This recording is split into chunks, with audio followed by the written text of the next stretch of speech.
Good morning, good afternoon, and good evening, everyone, and welcome to the first webinar of the three-part series titled Reimagining Urban Futures, Cities 2050. So this series is delivered in collaboration with the Institute for Sustainable Futures by Montfort University in the UK and the Centre for the Study of Wicked Problems.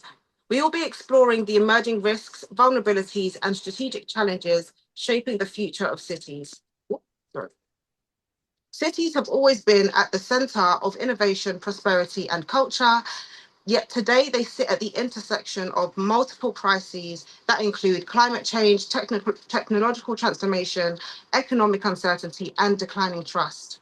This interactive session will explore the greatest risks facing cities today, how climate change, migration, inequality, and technological disruption are reshaping urban life, and the key lessons cities can learn from recent crises and shocks. I would also like to encourage you all to join us for our further sessions, which are taking place over the next couple of months. We have the next one, which is titled Designing Resilient Cities on the 23rd of July, and the final one, which is entitled Regenerative Cities 2050, and that is on the 20th of August. I would also like to invite you all to the next London Chapter event, which is a breakfast briefing taking place at the National Liberal Club on the 9th of July.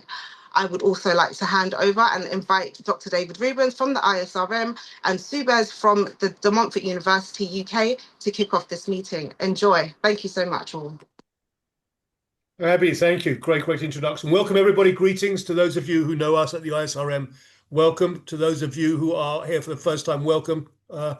So here we are. Here we are on the 25th of June, 2026.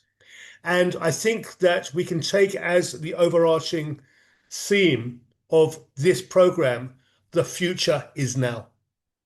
The future is now.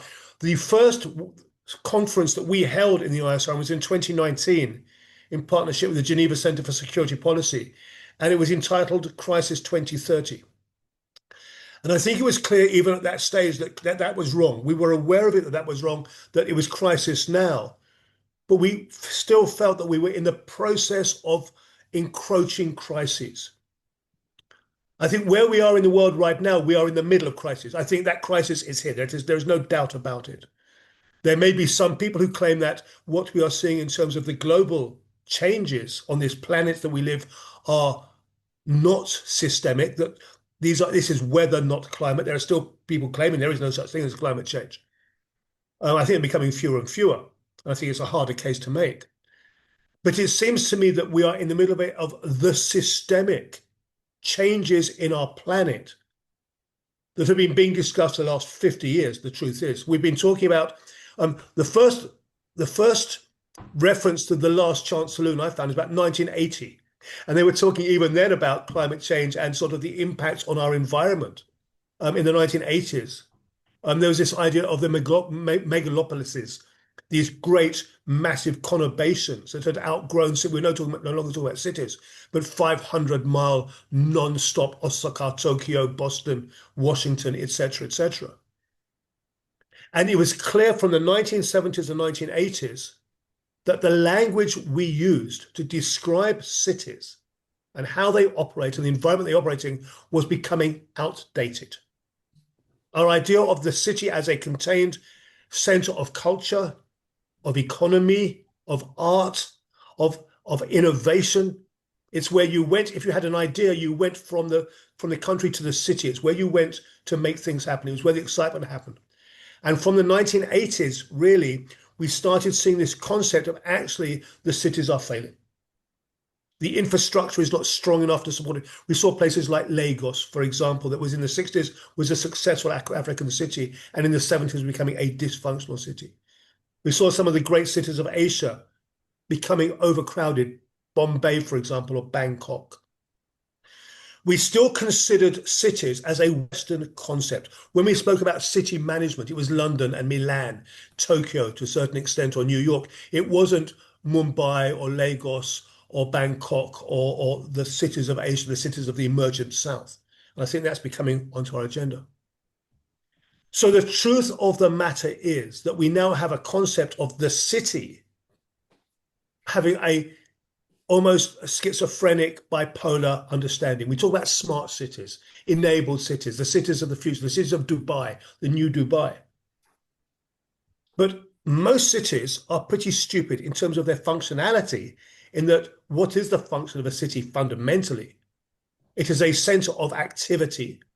And that activity is increasingly virtual activity rather than actual activity, but nevertheless, it is still city-based. That is the focal point. But from a physical perspective, the city is a place you go to in the morning from wherever you live and however you get there. Then you have your economic activity in the city with others. You might have some social activity or some artistic activity, cultural activity in the evening, sporting activity, and then you use your transport system to go home. And then you start again the next day.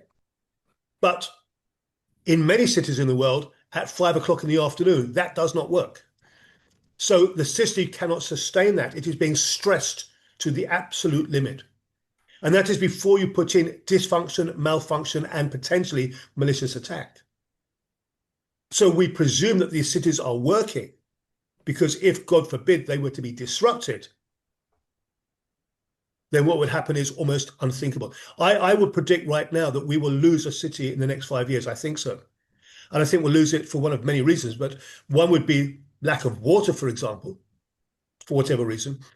But I think that one of the reasons we're going to lose a city is because of traffic, simply because of traffic. And we see that traffic at 10 o'clock in the morning or 4 or 5 o'clock in the afternoon just blocked out. And then you put a disruptor into there. The traffic lights go down, or there's a bus breaks down on the bridge. And my feeling is that we're going to have a city, and 3 days later, you're still going to be sitting in that car because there's just no spare capacity to move it around. So we have this almost dystopian understanding of the city now, as well as the smart city, new Dubai vision. And I think that one of the things that we in the ISRM, we have the Center of the Study of Wicked Problems, we have our program on urban resilience and major city management. We are working with there's 5 great agencies in the UK dealing with national level resilience, which is the Cabinet Office, the College of National Security, the UK Resilience Academy, London Resilience, and the National Preparedness Commission. The ISR is working with all 5 of those agencies, sometimes in a semi-leadership role. We've just been given ownership of the Climate Change and National Security Programme in the Cabinet Office, College of National Security. I'm at the moment on a tour of ASEAN. I've been in Sri Lanka, in Philippines, Manila, in Jakarta, in Indonesia. I'm now in Dubai. In all of those places, I've been talking to government agencies about modeling and understanding and articulating and conceptualizing global urban resilience and urban resilience in their environments. So I think that this is a subject that is worthy of the ISRM's attention. We have a global community of people who are absolute experts in what they do. And I think that by working together with the Montfort University, I think we are bringing a valuable space to the global dialogue. I'm delighted to say that this first out of 3, is being hosted through our London chapter. I'm delighted to say. The second one will be hosted through our Saudi chapter, and the third one will be hosted through our Sri Lankan chapter. I think that's a demonstration of the power that the ISRM brings in terms of engaging with these universal and global issues, but also bringing local perspectives, which has a different meaning to it, a different value to it. So I'm delighted to say thank you to everybody for giving up your time for coming today. I'm looking forward very much to the conversation. And we will, as always, have sort of semi-formal presentations from our speakers, but we'll be opening up the floor to everybody and asking for your contributions. And of course, we will be putting out a report on that afterwards, which hopefully you will share, which will have value for you. So Manolis, you are an environmental economist, which I think is exactly what we need in this conversation. We need somebody who can bring a bit of structure and methodology and rationality to the program. So no stress and no pressure whatsoever. But over to you. I'm really looking forward to hearing your thoughts, and that will sort of set the framework for our conversation. So Manolis, good to have you here. Over to you.